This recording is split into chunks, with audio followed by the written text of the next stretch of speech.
Alright, got a Turbo Hydromatic 350. We're going to put an LS kit in it, which is a kit with clutches, a filter of course, a case bushing always, pump bushing always. If you got the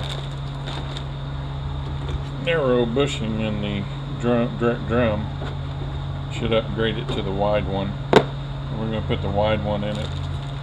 I'm going to eliminate the cushion plate in the intermediates and add an extra still.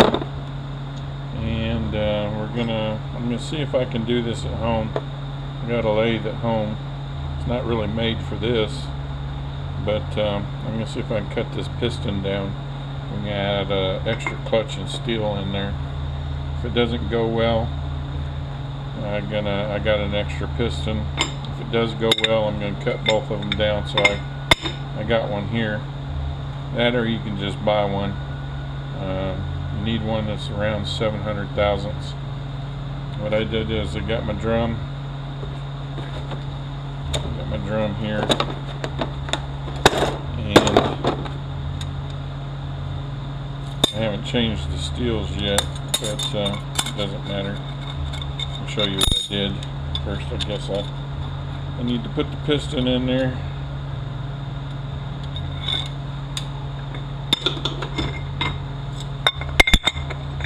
Drop the piston in there.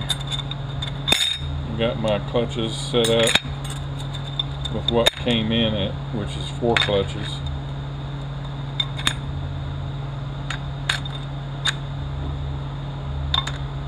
And the pressure plate that came with it came out. The clearance is, well, that one's too much. That was pretty damn close earlier. Let's see what I got here.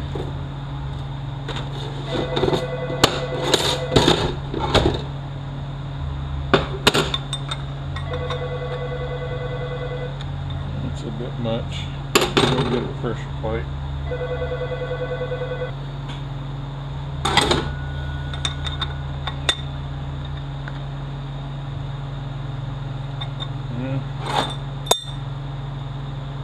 don't know how we got so far off. Maybe I was using the other piston. I don't think I was.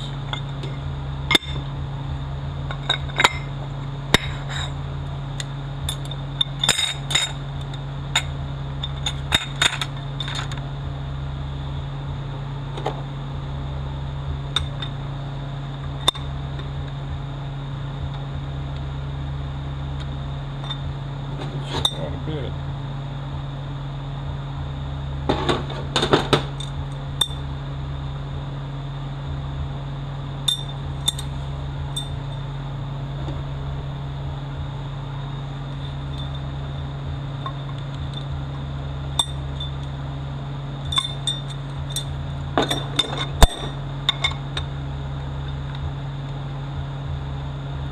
Yeah, that one's pretty close. I'll be using that pressure plate. So then what I did is I measured my piston, and they're both pretty close to the same.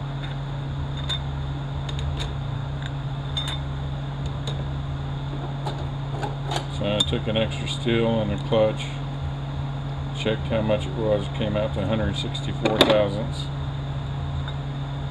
I need to cut 164 thousandths off of here, so I just took the overall height, subtracted that, and marked me a line across there. So that's how much I need to cut off. And that's how much I need to cut off on that one. I'm going to see how that goes tonight, and check back on that in the morning.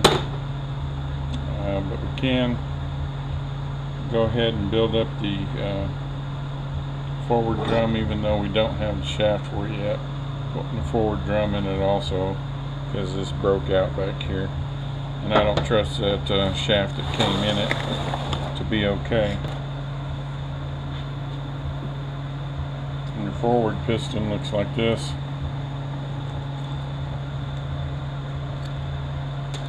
It's already the right height to have 5 clutches in it. Some of the V6 models, they won't, the pistons will be taller. Even the low reverse piston is going to be much taller. It took less clutches, and you can always cut them down or buy the right ones to add more clutches to it.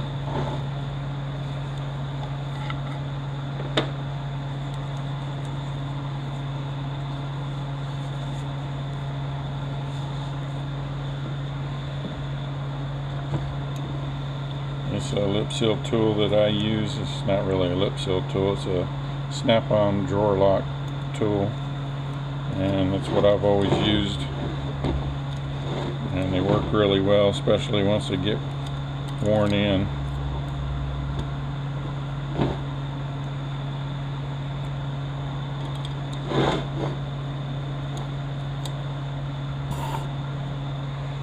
Now the real early ones, the spring cages,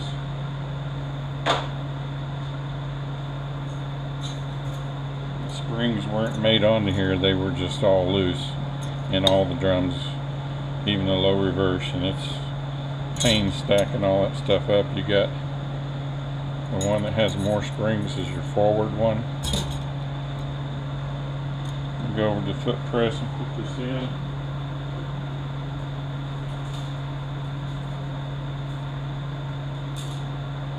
Got our snap ring, and if you look on the tip of the snap ring, how it's tapered, you want the taper up.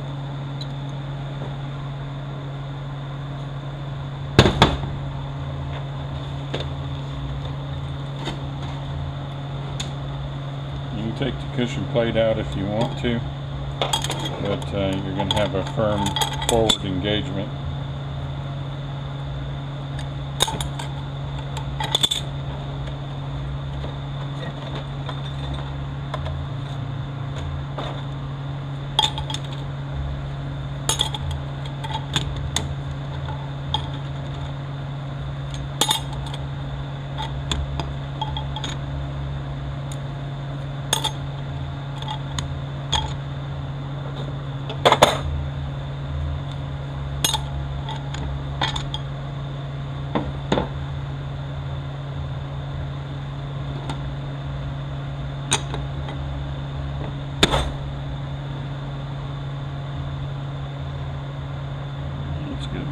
Tight. So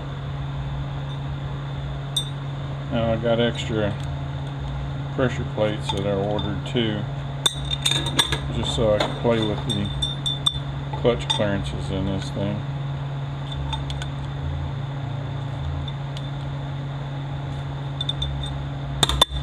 And one of them hasn't showed up yet.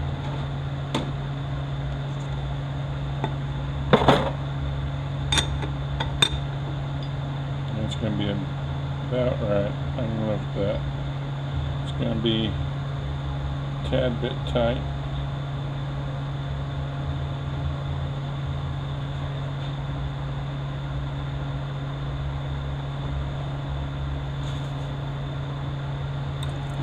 We'll air apply that, seat that in, and check it again.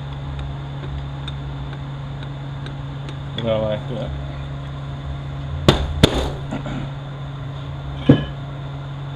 This is the shaft that came with the drum. I'm not going to trust it at all down here in the splines where it splines in. On this little tip right here, you need to make sure it's not all scored up. There's a bushing in here. You can take that bushing out and put the plastic piece in there if you want to, and it'll work just fine. Just got to take it out, slide that in. On some of the early ones, there was a Teflon ring right here.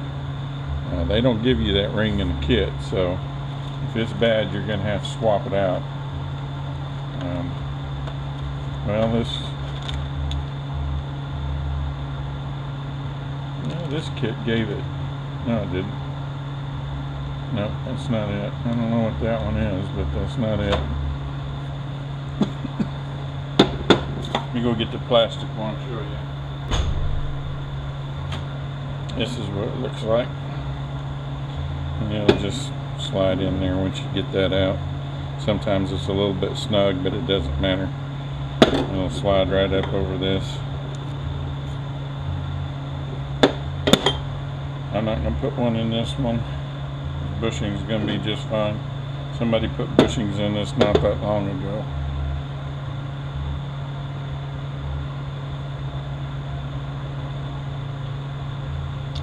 And let's see here.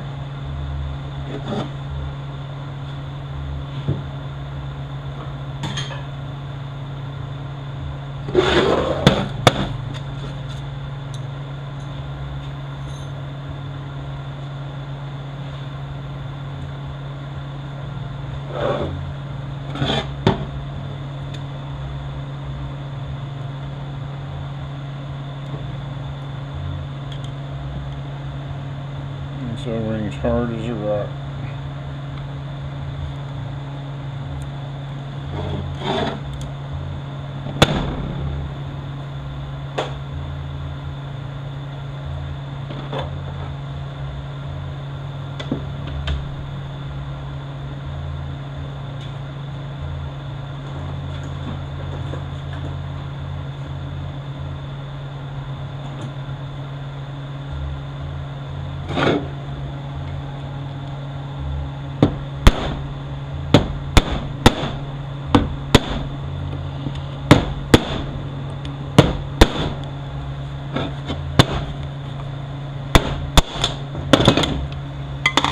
Some pumps right down in here, they had a little spring and relief valve. That'd be the really early ones.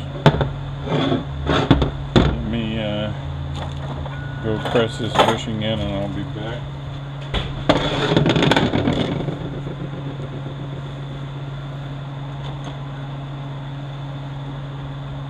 I use 3M yellow weather strip as adhesive on my seals. A little thin bead will do.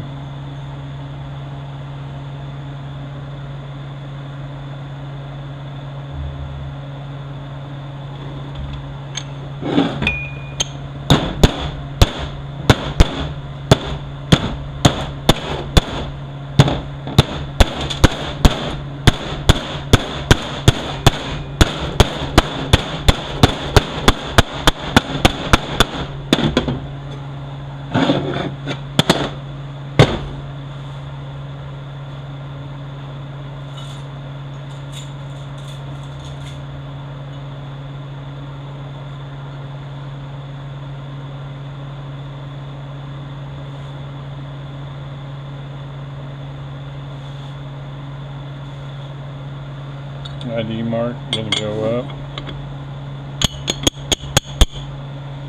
About the cut end. See how it's closer here? It's further away there. That end's gonna go down. This little dot is gonna face up towards you. Alright, our feed passages. We'll line up with those.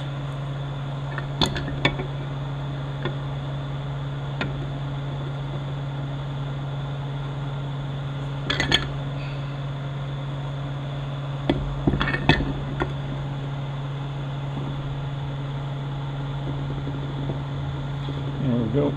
And then I take two 350 modulator valves. I just cut the ends off of them, and I use those for lineup holes or lineup pins. I just find two holes that they fit in there fairly easy, opposite of each other. One of them you're probably going to have to knock it in.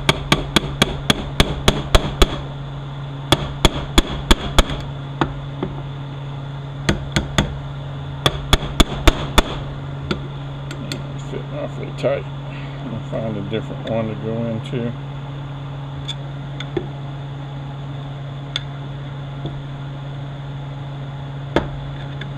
And of course this one will be a snot.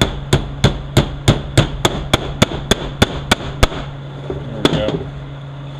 One in there, one in there. That's got it all lined up.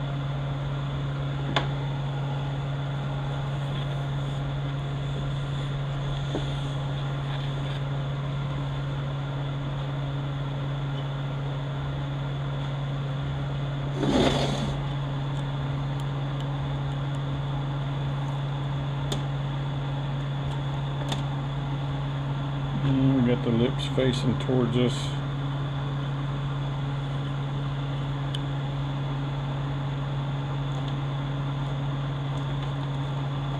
This one's got the lip on the inside.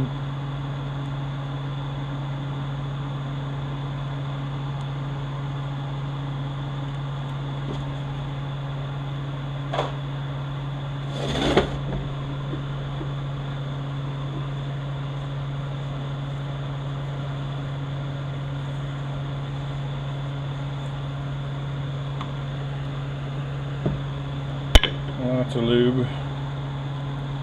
Now the ones, pistons that have the smooth, you have to use the spring cage that has the springs made onto the cage. You can't use the loose springs, but you can go the opposite direction. You can use the one that has them made onto there on the ones that have the little knobs on them. They'll work just fine, but you can't go the opposite direction. Just flip up on me.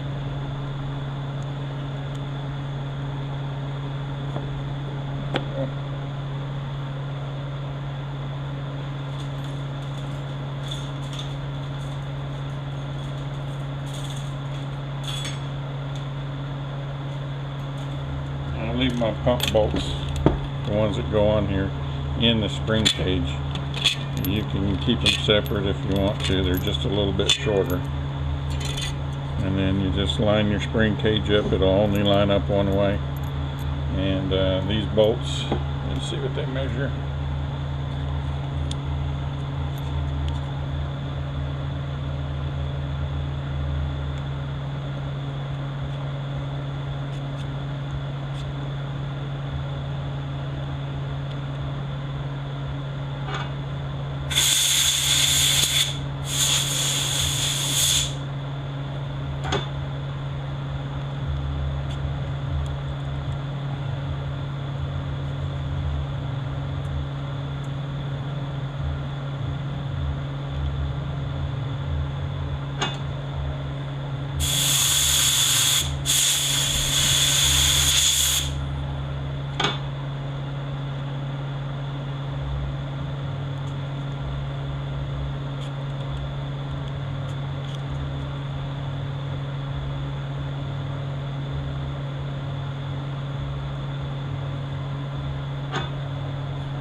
Got a piece of dirt up inside my calipers.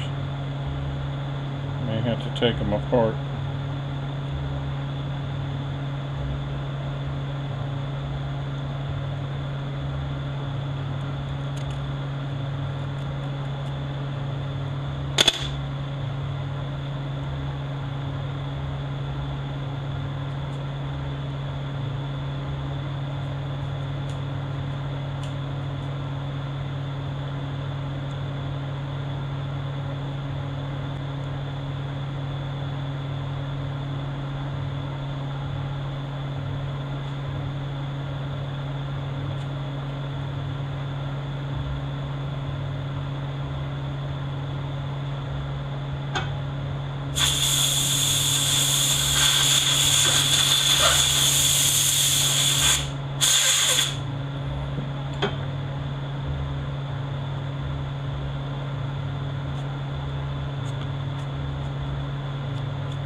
Now, let me figure out what's wrong with my calipers.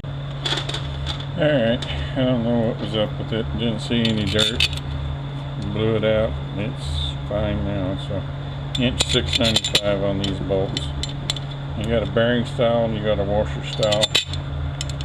And this is where you take up your clearance. You might have shims, you might not have shims underneath here.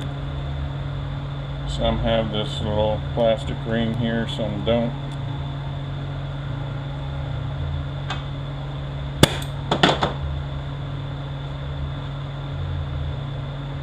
Half inch on the bolts here.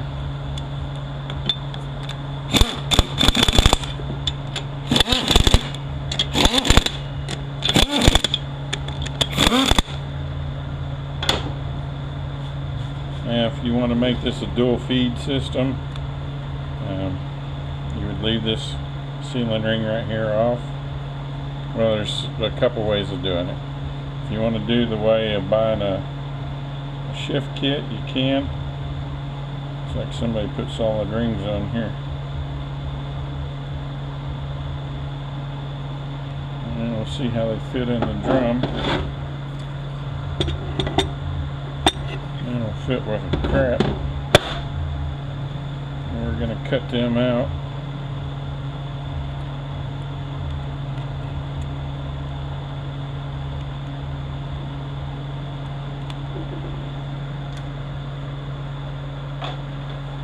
Anyhow, you can buy the shift kit and do it with the plate that's on there.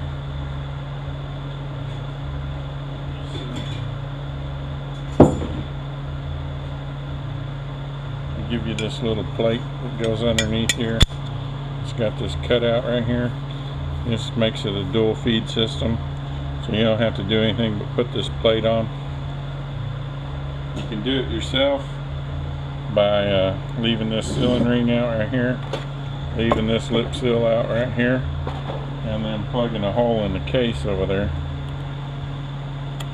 So it's up to you. You can't do that on a 350 lockup though. You have to put that center lip seal in that direct drum, or you're going to have lockup problems.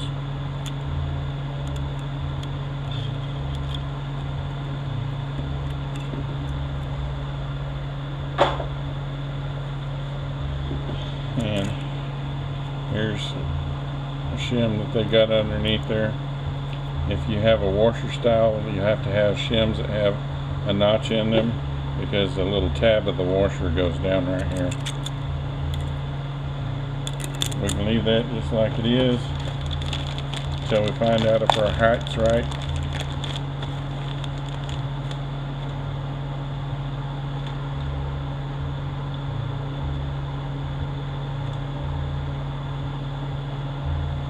And on your ring kits, we used to call them long and short. This kit calls it full. They sent me a full ring kit. They used to get the short ones back in the day. It'd save you, a few dollars. But it's got expanders behind there. Gotta get them out.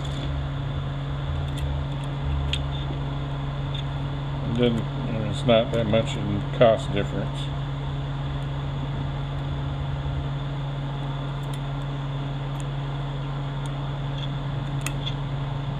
Yeah, let's get the expanders out of there now.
These just have a hook and loop type of deal. Kind of push in on one end, up and around, and it'll snap in. These are pretty easy. Some are kind of hard, but these are pretty easy. And we can take our lineup pins back out.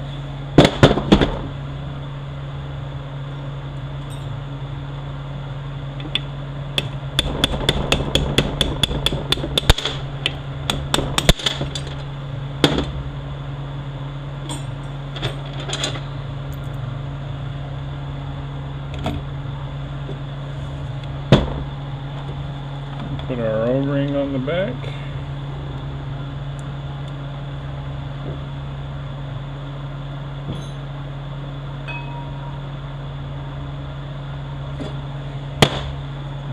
seals on our low reverse.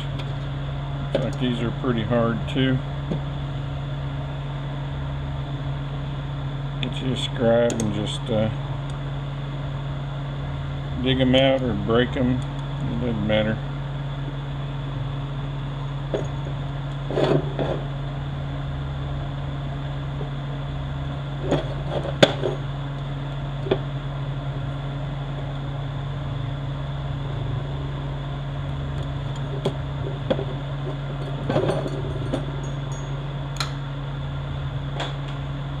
These are flat. You gotta be careful putting them in.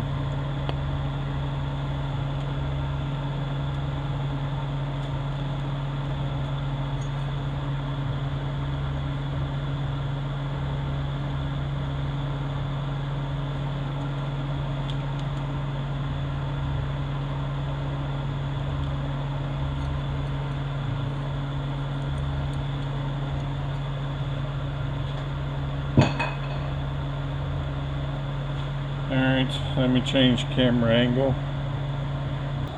Alright, we need a long extension driver.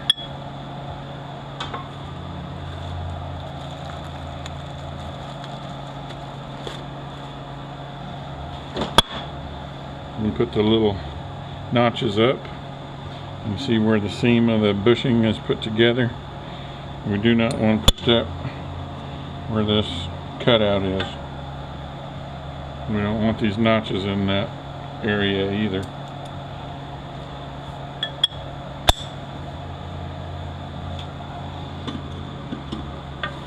Alright, I'm going to have to move the camera.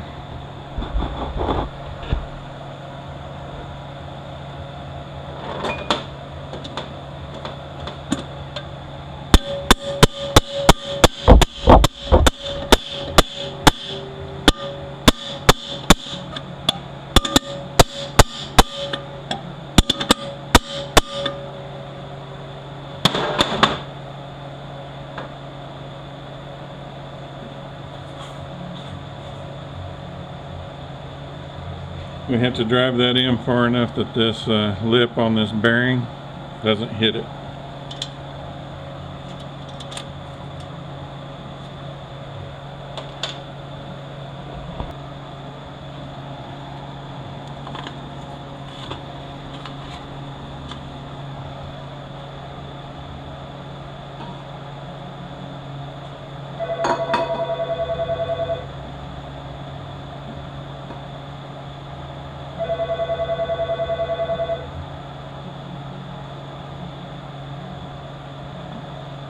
We're going to put this notch right down there.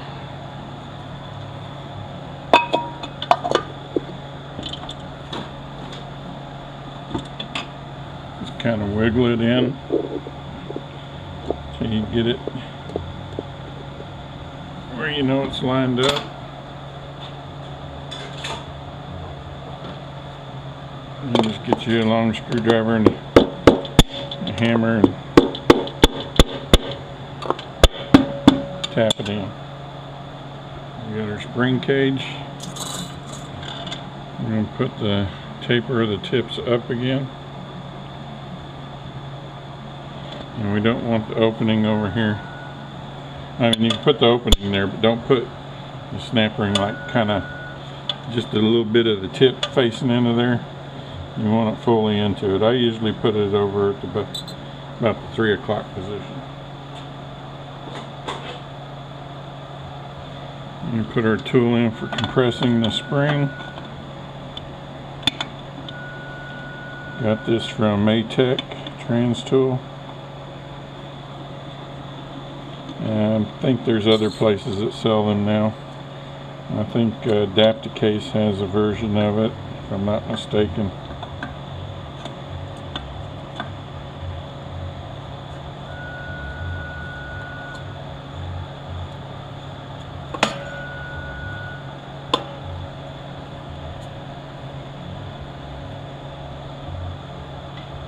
Alright, and I just start one side of the snap ring, the side that's towards me, and get it down in the groove.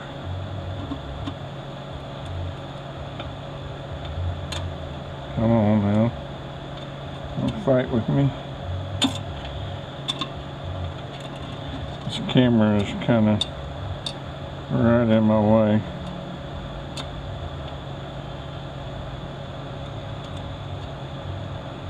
See if I can get it down in there. There we go. And get it started, then I put my finger down there and hold it in place, and then I just pop it around.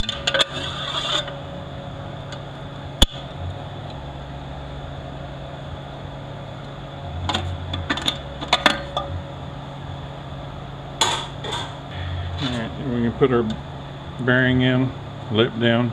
Sometimes there's shims behind here. Put our outlet shaft in. This is a bearing style, and there is a washer style.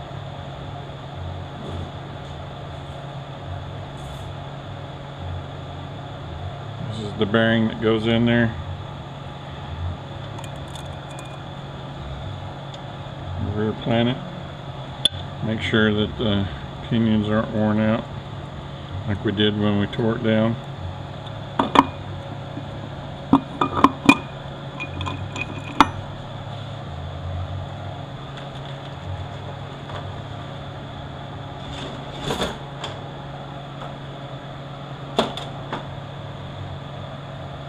Alright, this little notch, the small notch here, the big notch here, this faces right down here.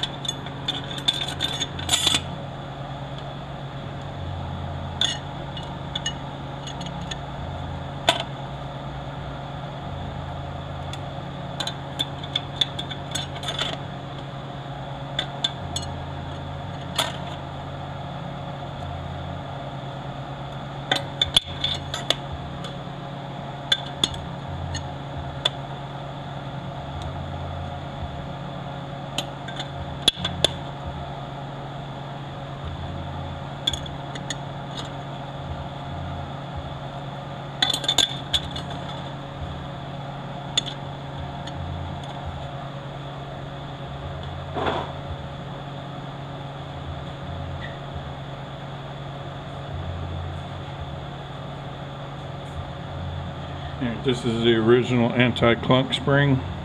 Remember, the case was eat into just a little bit. We had to spread and put our snap ring pliers in there and maneuver the center support so it would come out. And we're going to fix that by putting in a case saver. A little notched in goes right here.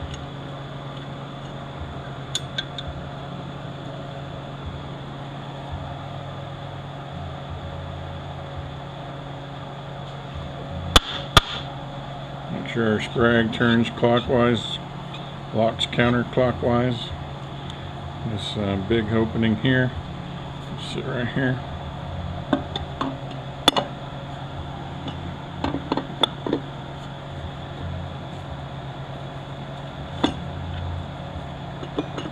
Line up our lugs.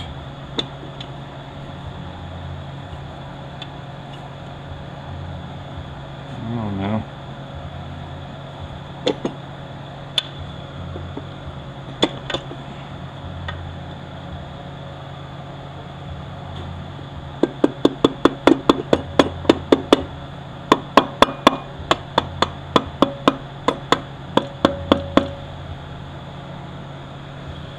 Make sure our case saver gets in the lug there. There we go.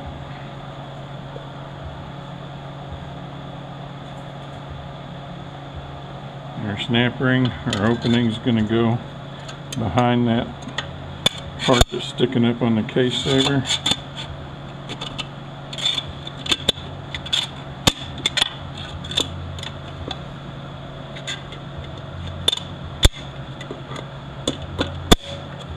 There we go.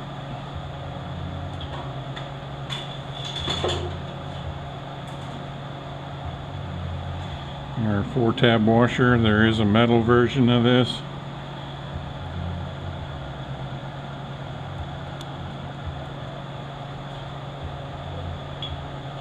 Our sun shell.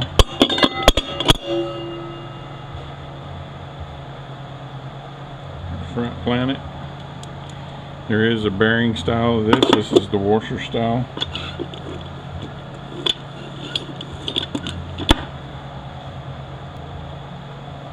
This little snap ring goes in there.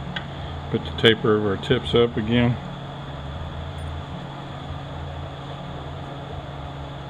Now, I know people leave this out. I put them back in. Reason being is I've seen several, and I don't know if it has anything to do with it. But all I can say, the only common factor that they had was that snap ring wasn't on there. And I find this washer, especially the metal one, all beat to hell up underneath the forward drum. So I just put it back. There's 4-tab washer goes there. Our ring gear and our 3-tab washer.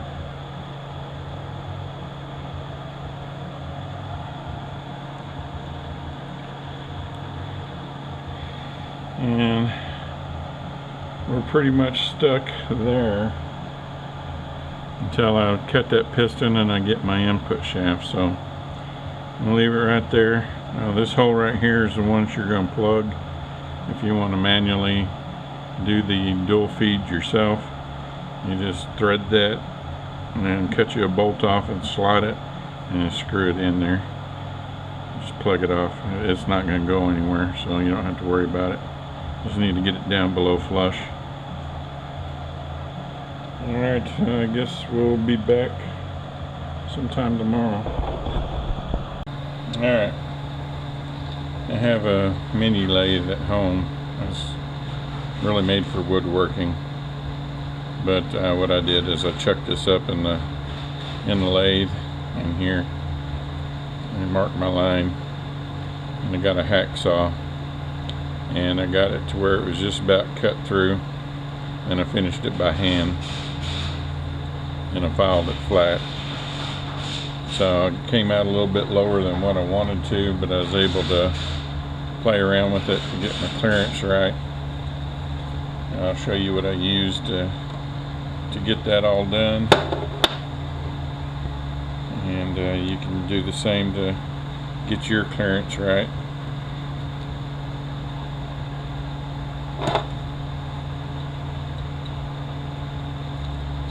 I waited 5 days for my input shaft for my drum, and this is what they sent me. Remember I told you about the one that has the Teflon ring? This one takes the Teflon ring, and I don't have no Teflon ring to put on it because it doesn't come in the kit. So that was a waste of 5 days.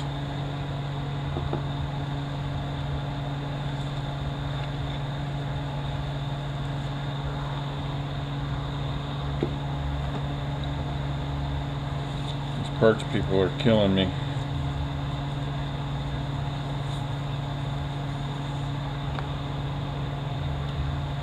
I'm tired of the COVID excuse.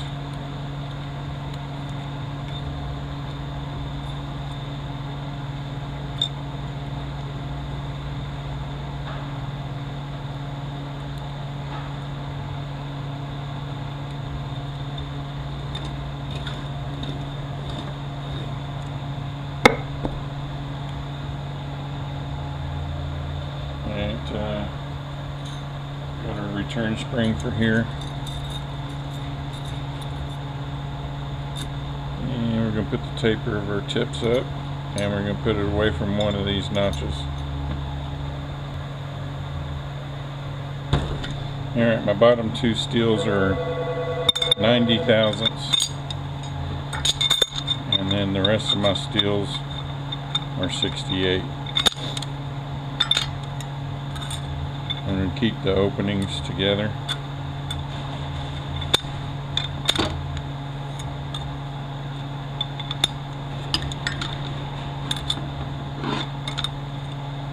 And then my pressure plate is a 307 thousandths. And that came out, see, make sure we're still where I was.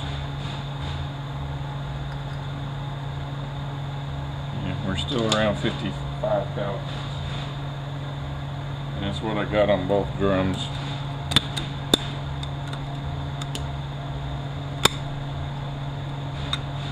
Alright, and got this bearing, sits on top. Our drum sits on top of there.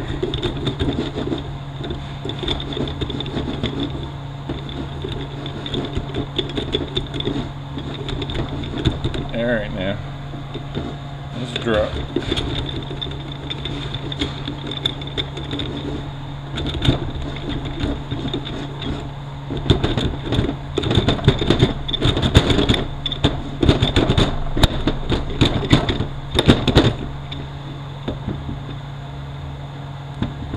Alright, we're down. Make sure our sprag turns counterclockwise, locks clockwise.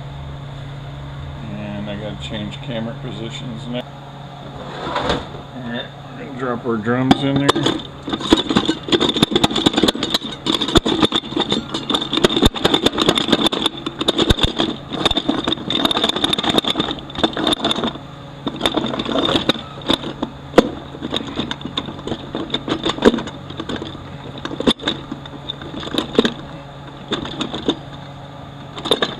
There we go. Good solid metal sound. We're all the way down. The notch of our band's going to go right up in here.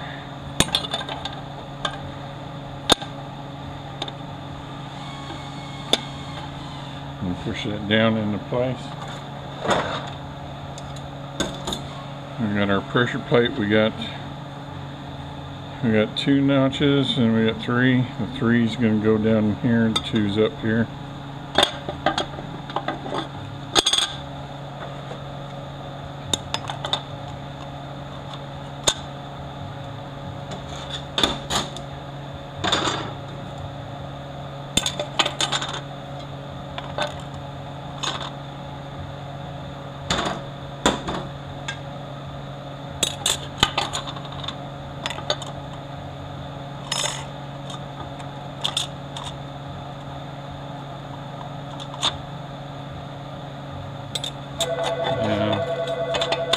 Normally there's a wavy plate that goes in there.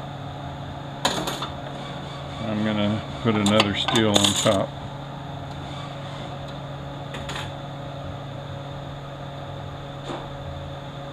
Get our height gauge. Put our gasket in there. Just for temporary.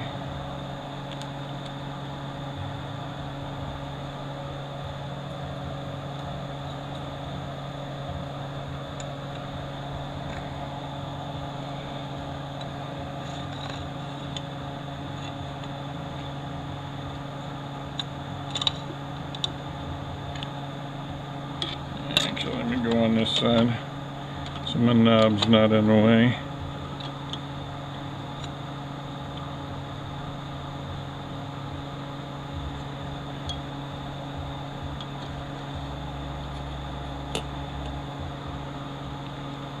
Make sure we're sitting flat. Tighten that down. Tighten that all down. Now what we do is we flip this over on our pump.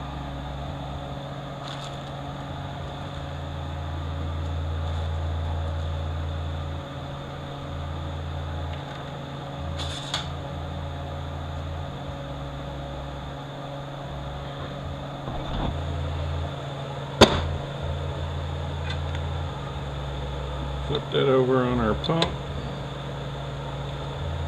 Check our clearance, and it's going to be way too much.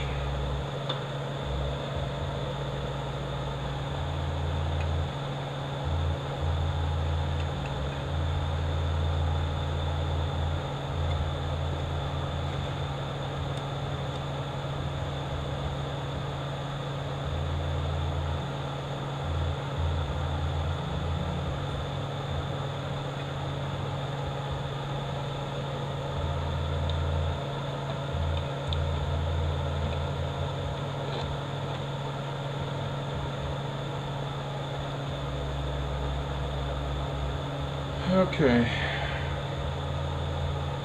let me go see if I got some shims. Alright, I did not have a shim for the pump, so what I ended up doing was adding a shim to the output shaft where I told you could put one behind that bearing. So I added a 29 thousandths shim back there, and I took the shim out from underneath the pump bearing, and I came out with about 5 thousandths. That's about right, perfect. And we're going to line up this 3 holes with these 3 holes over here.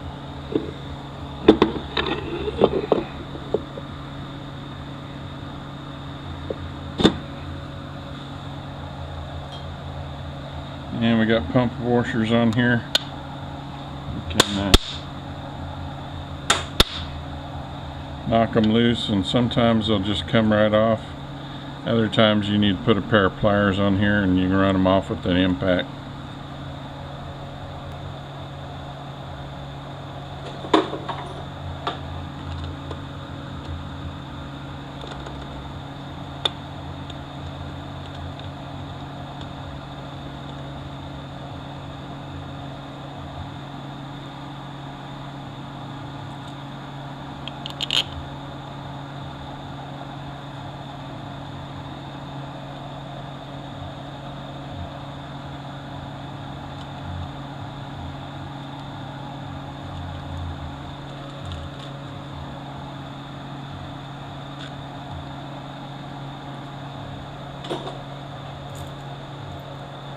These older pumps like this, I'm not going to run it in with an impact. I'll put these in by hand. I don't want to take a chance on pulling threads out. You don't want to have to helicoil these things.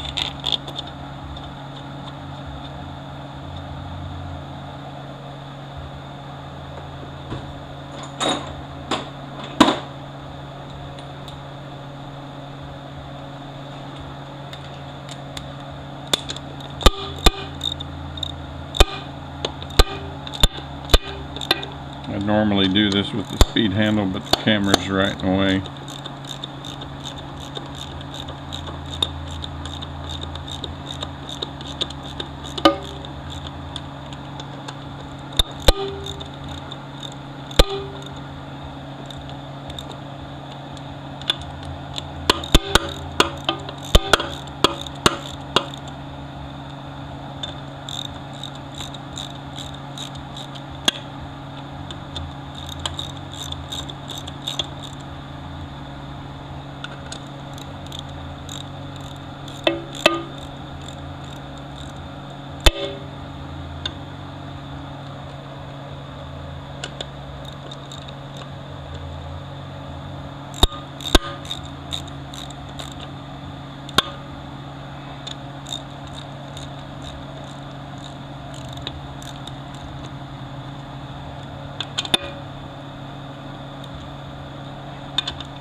Now, the 250 version of this doesn't have the intermediate clutches here. It's got, instead of that band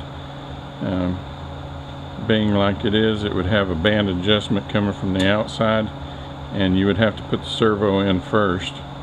The servo's a great big old thing. It'd be sitting up here and you got to slide the band onto it.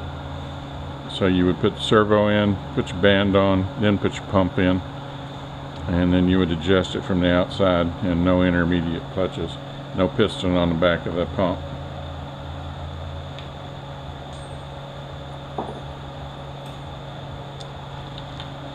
Now we got,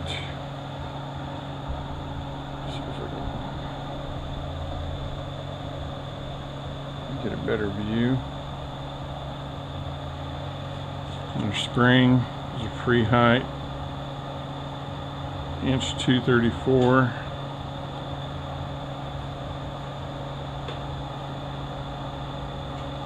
Inch 182 and diameter of 85.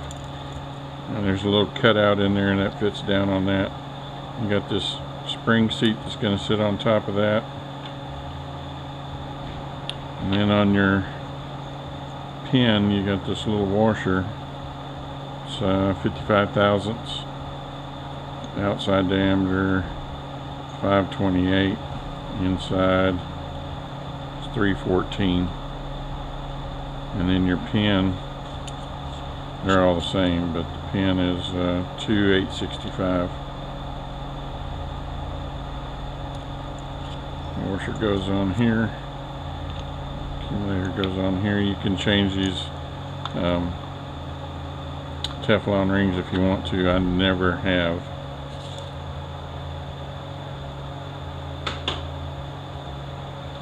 Now on the 350, you got a check ball here, here, here, and here. The only one that has to be in there is this one. On 350 lockup, you got to have this one, and then there's one right up here below the pump. You got to have those two on the lockup.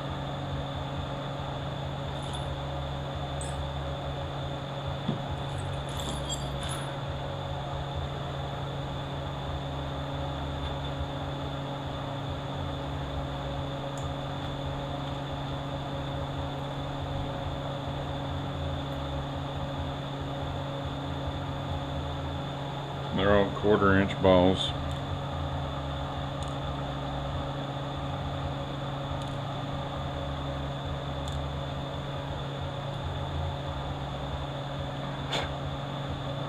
Your modulator valve, make sure there's nothing in these holes. Go ahead and put it in the case. We're going to check our travel and make sure we don't have no play in there.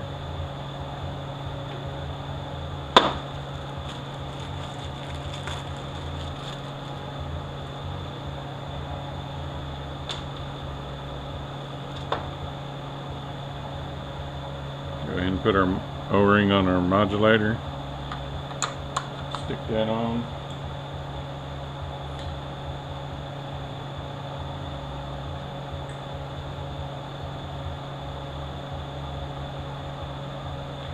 Here's our modulator bracket. See how the feet are stepped? That's going to face towards the front of the transmission. Here's our hold down bolts. 5/16 by 18 threads, probably like a 3/4 inch bolt length. Put these in by hand. Not that it will, I have done it with an impact and it snapped that right off of there. So put it in by hand. Just snug's all it's got to be.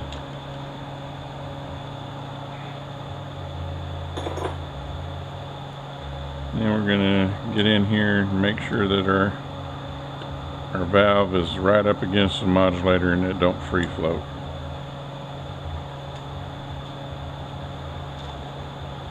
And our valve body gaskets, this is the case side.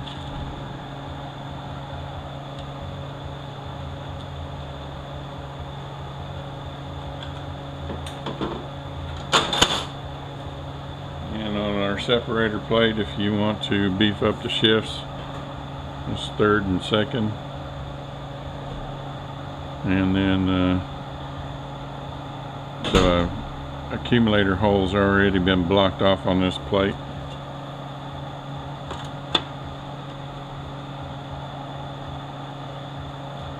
Normally we put a gasket up here. Since this shift kit doesn't take it, what we're going to do is we're going to put our plate on here, and we're going to cut the gasket off.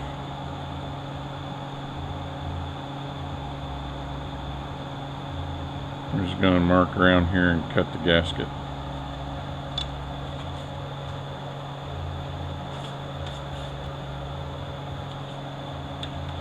Alright, we got to put this little plate on that comes in the shift kit.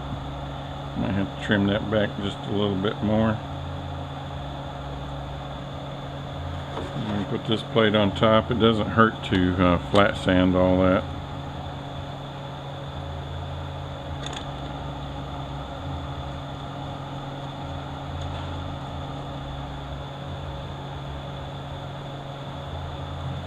There are all these little short bolts.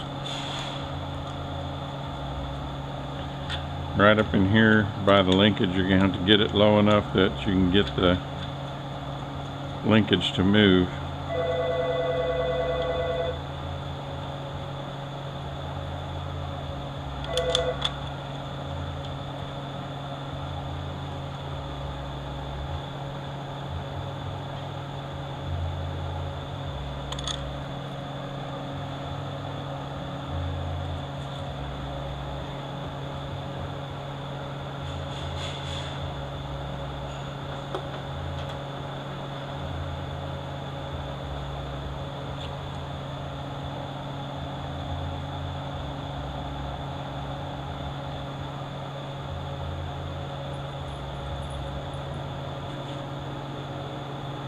I've got to show you on the valve body. So we got to change camera angles.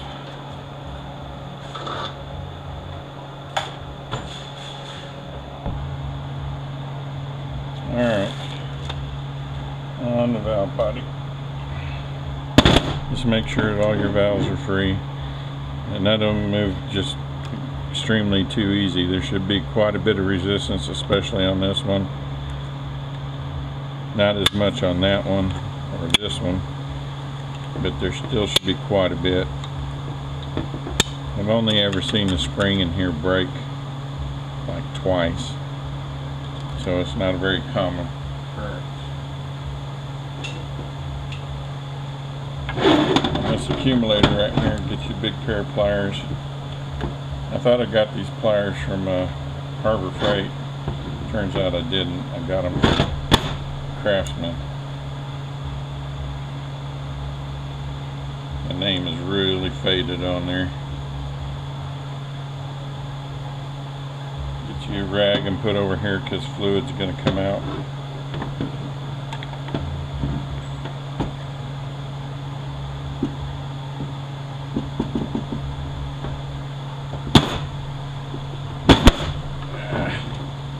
It'll slip off on me.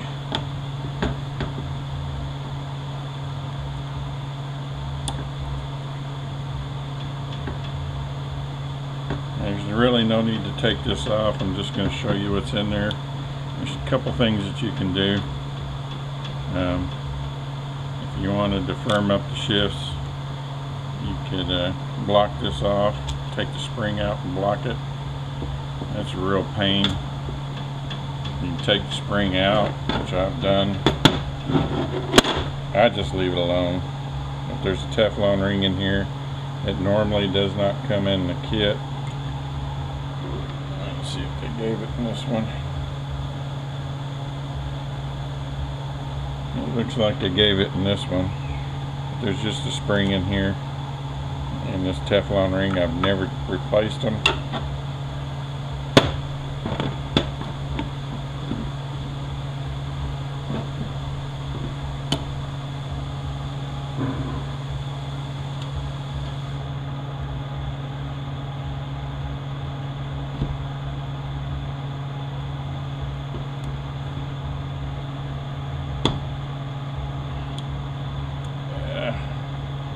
It is a pain to do, and this is why I don't do them.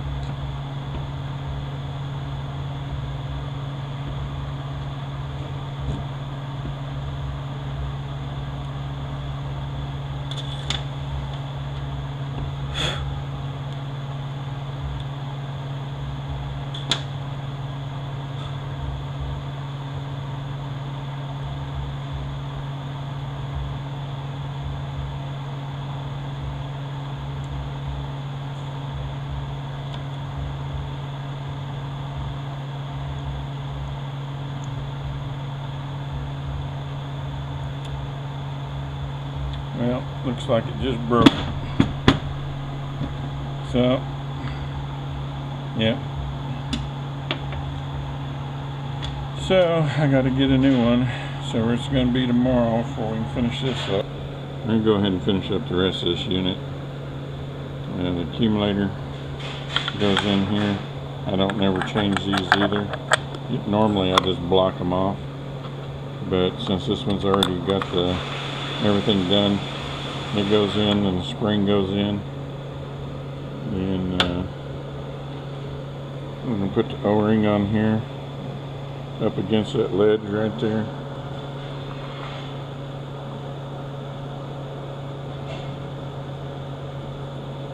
Just like so. Then we're going to lube this up around here, push it in and put the snap ring in. Alright, also on that accumulator, I get these out of 4L60s, 700s, when I do the hydraulic lockup valves. I keep these plugs, they're perfect for that accumulator.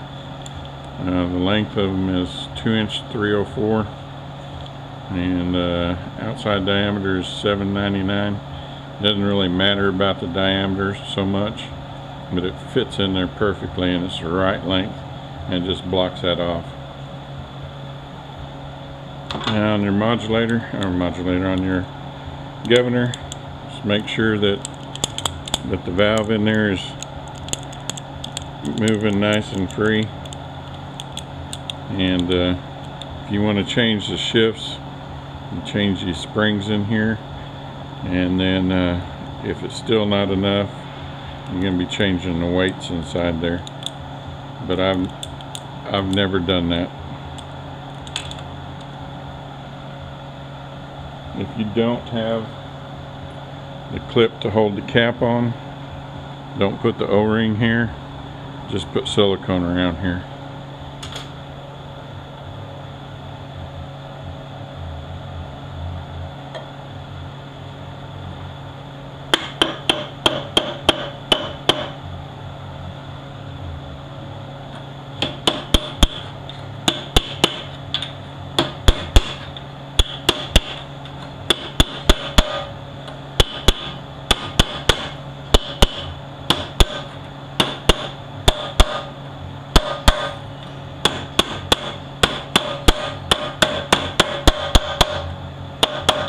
Alright, make sure your cap's fully seated. Reach inside here, and if you can move that governor back and forth a lot, ding the end of the cap in right here.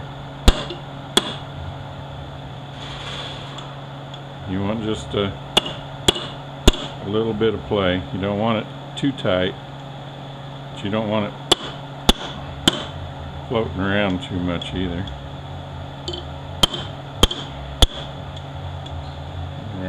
Call that good. There's a hole in the top, that's where this one goes, and then this clips around right there.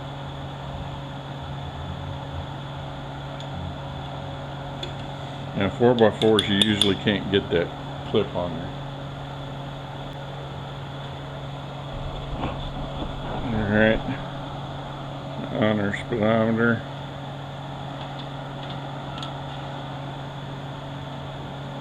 I'm going to lube this up a little bit. The Chevys, the clip looks like this. On the Buicks, Oldsmobiles, and Pontiacs, it had a little tip on it right here, and the width of this was wider and this was wider. So they don't normally, unless you swap everything out, you can't put them up, change them out. Now I noticed that they got me a BOP tail housing for this thing. I don't know what their plans are, but that's not the tail housing it should have come with. Tap it gently, don't get too radical, and don't cock it. It will snap it. We'll go far enough to get these little teeth in the back right here to pop up.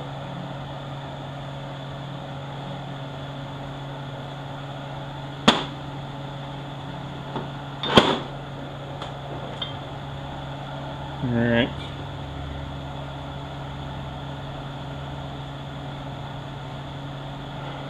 Got this O-ring or flat ring that goes on the back here.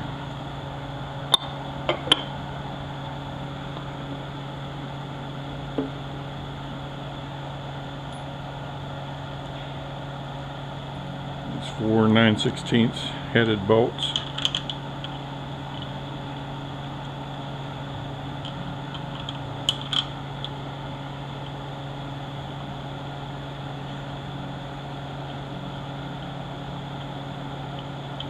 Oh, on the back there on this output shaft, the only thing I came across, they said that there's a 375B, which I never heard of. My entire career I've never heard a 350 referred to that. Now I have a 375 that's on a 400. What it was a light duty 400. It was a 400 with a 350 spline output shaft, and that's what we always referred to as a 375. But they say that there's a 375B, which was a 350, but it was a heavy duty. I don't know what they're referring to as heavy duty, because I see nothing listed any different other than it had one of these things that goes on the output shaft to seal the drive shaft. And then they say that only comes on the 375Bs. The only other thing I can think of is that they're referring to the extra clutch capacity if you put the thinner pistons in there, because I didn't see any reference anywhere else about what constitutes a 375B.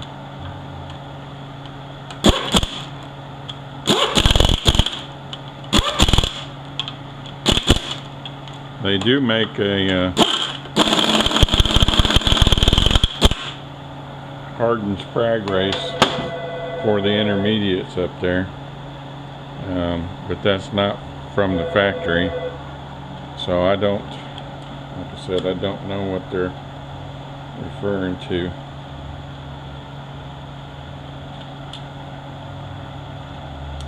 Well, this is all hung up.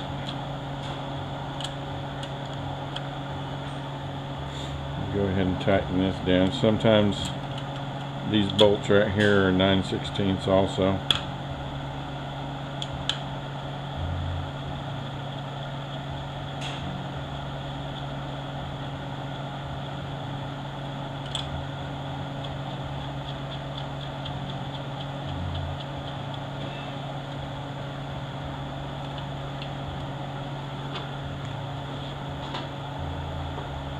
These are 1/2 inch.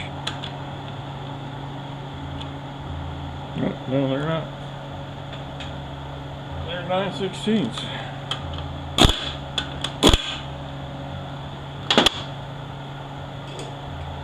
Go ahead and check our park.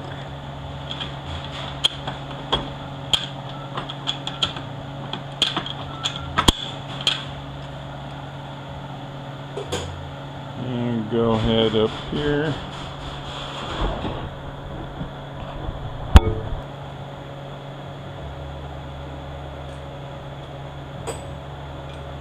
This tool for the lever seals, I believe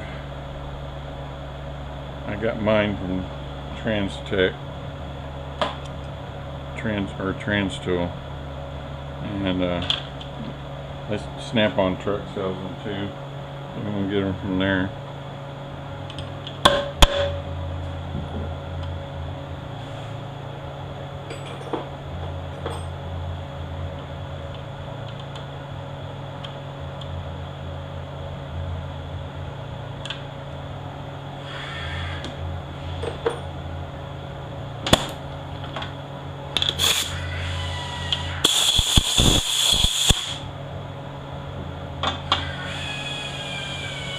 Now you gotta get you a pocket screwdriver, kind of work that seal up over the flats of the linkage rod there, can't just drive it in or you're going to cut it.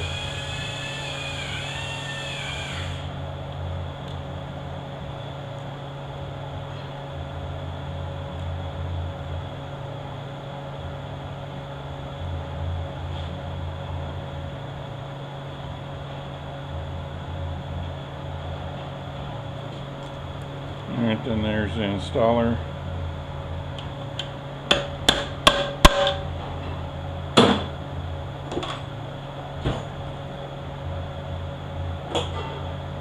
Okay, put the linkage on.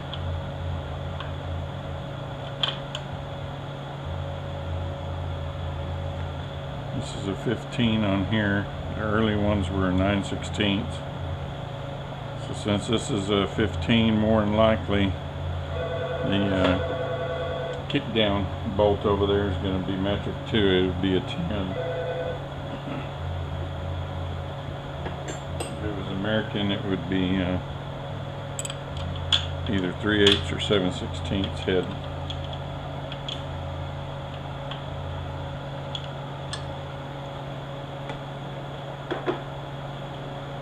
All right. That is all we can do until the accumulator shows up. That'll be tomorrow. Alright, put your S clip on your manual valve.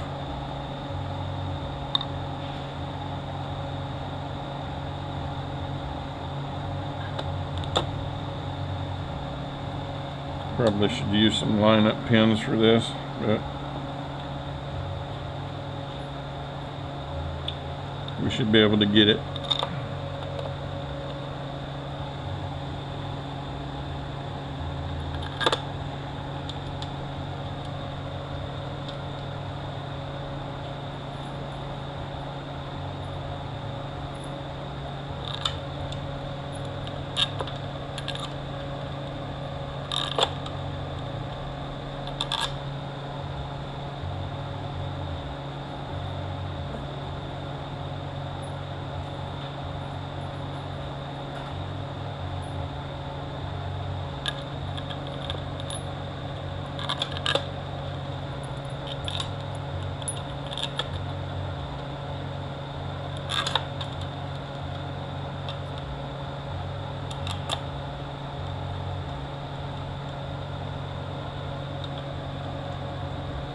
Alright, some of these threads don't feel exactly 100%, so I'm going to use a speed handle.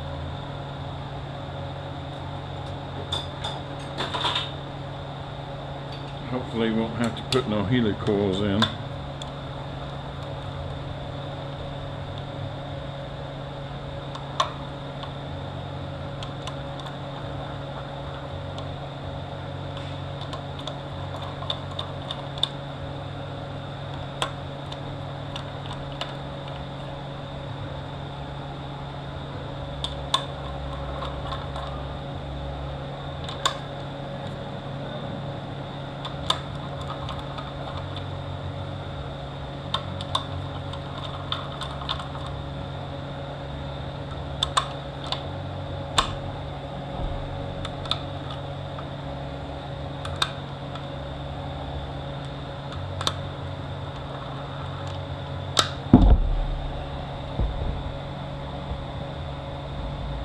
Came right in the way.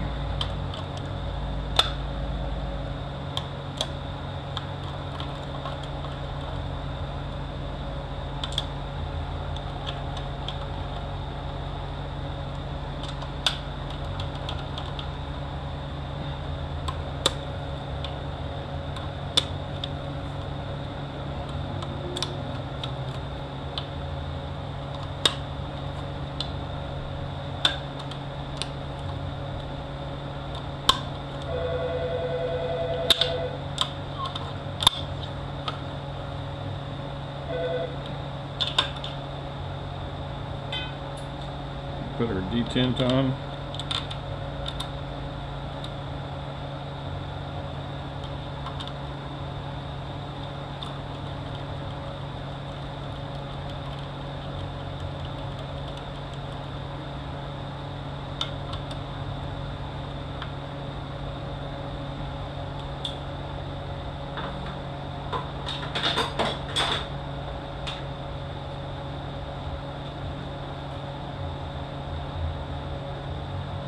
We got our kick down actuator and rod. And put this pin through.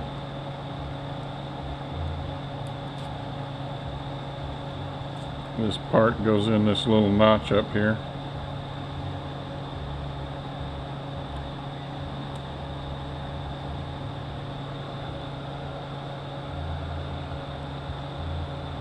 Come on now. There we go.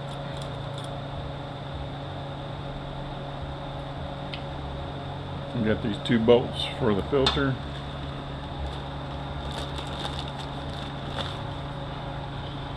Not all of them say front. You got to line the holes up, so if it doesn't say front on it, just know that you got to line it up.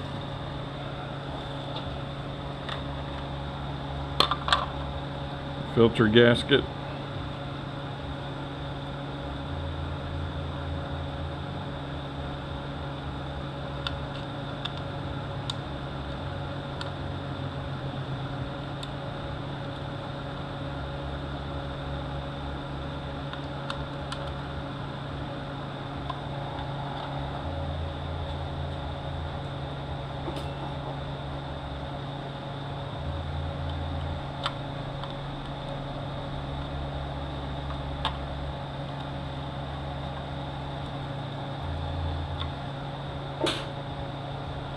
Okay, up here in the front, it's got this little notched out area. Fill that full of silicone.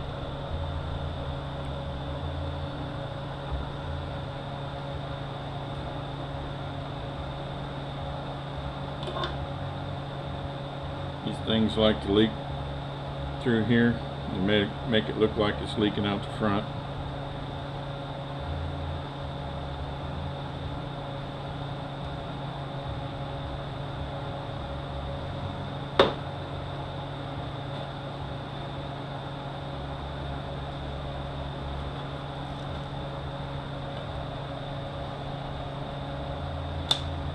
Alright, put our pan on.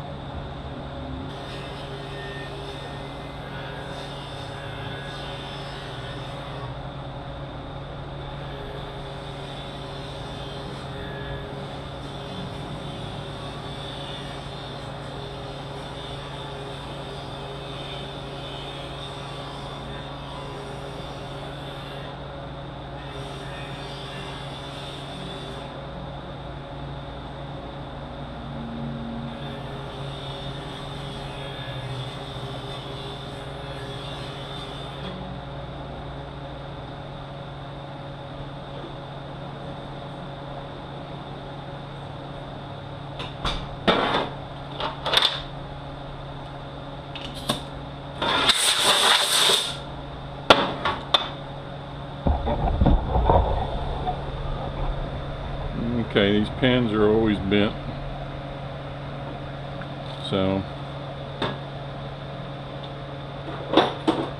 get you a hammer, put it on a fairly flat edge, just give it a tap, especially on the bolt holes.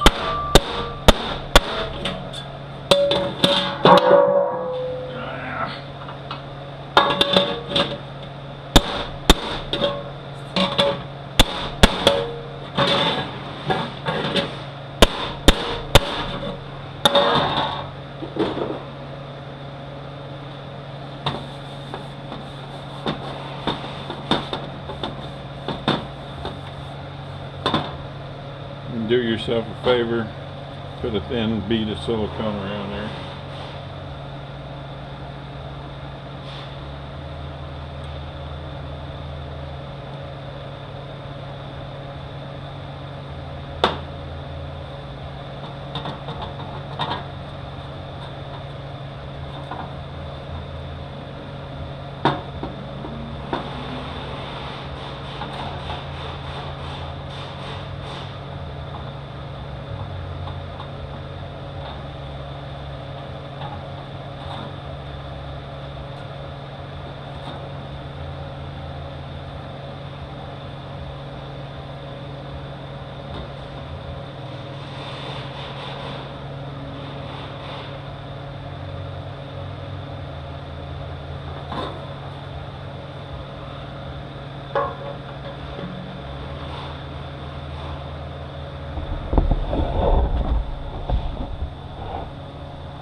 The early models were American threads, later models were metric.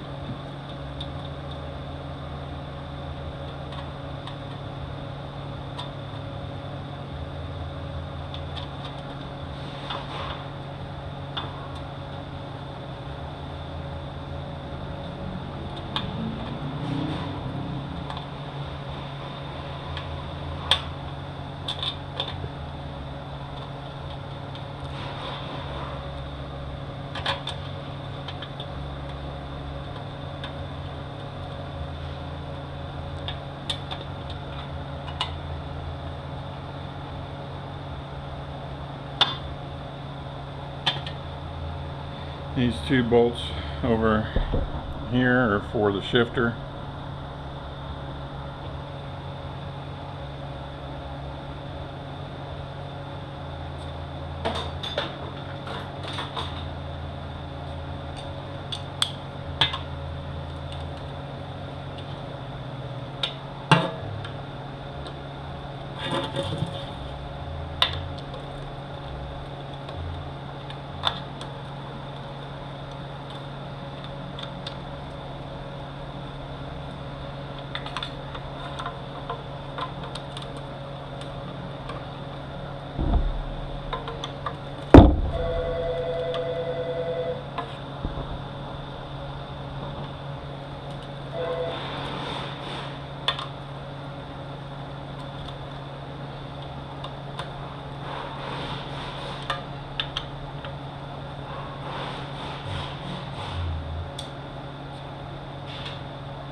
Okay, this here is the speedometer housing for the BOP style. Pay close attention back here. These get worn out. Sometimes you can just see it. But if your gears are getting where they're apple cored, where they're stripping out, if the bushings in the case and the tail housing aren't bad, this is probably wore out. Put your gear in there and see if it'll move up and down. If it'll move up and down quite a bit, replace this housing. There's different ones. If you look on the housing, they'll have numbers stamped for how many teeth a gear it can handle. I think this one here says 43, so that's the biggest that it can have in it. So you need the right housing for the right gear. Down inside of here, there's usually a wire that holds that seal down inside there. My recommendation is to get rid of that style and go to this style. It seals much better. It puts it in a different position, and it holds real good. I don't know why they said this is 727. It's not. But there's your number, 44078A. That's what I would put in here. The Chevy style is a little bullet style. It's about the size of the thumb. There's two different ones. There's an aluminum one. If you got that, I'd suggest you throw it away. Buy you the steel one.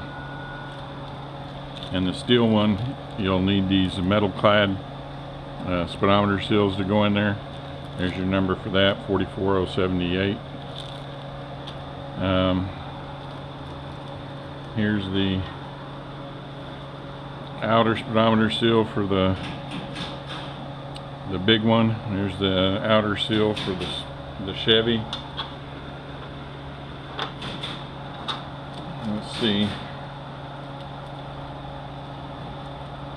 This is the O-ring for the O-ring style kick down. This is the O-ring for the O-ring style filler tube. Later ones, they had boots that would go on the filler tube and on the kick down. So it just depends on which style that you had. The only other thing I got, I think,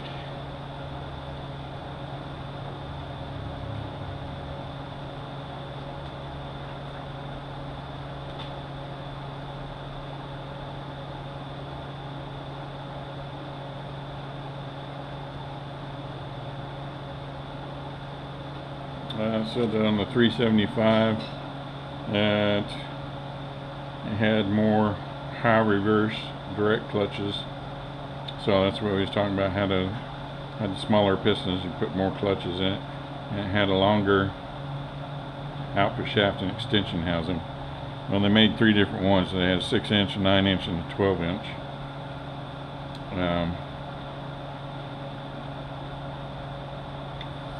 Other than that,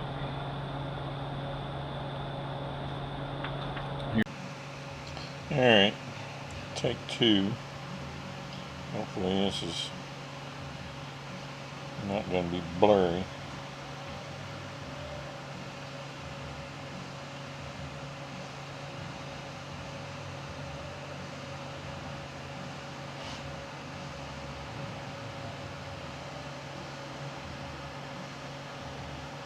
Here's all the specs that you should need.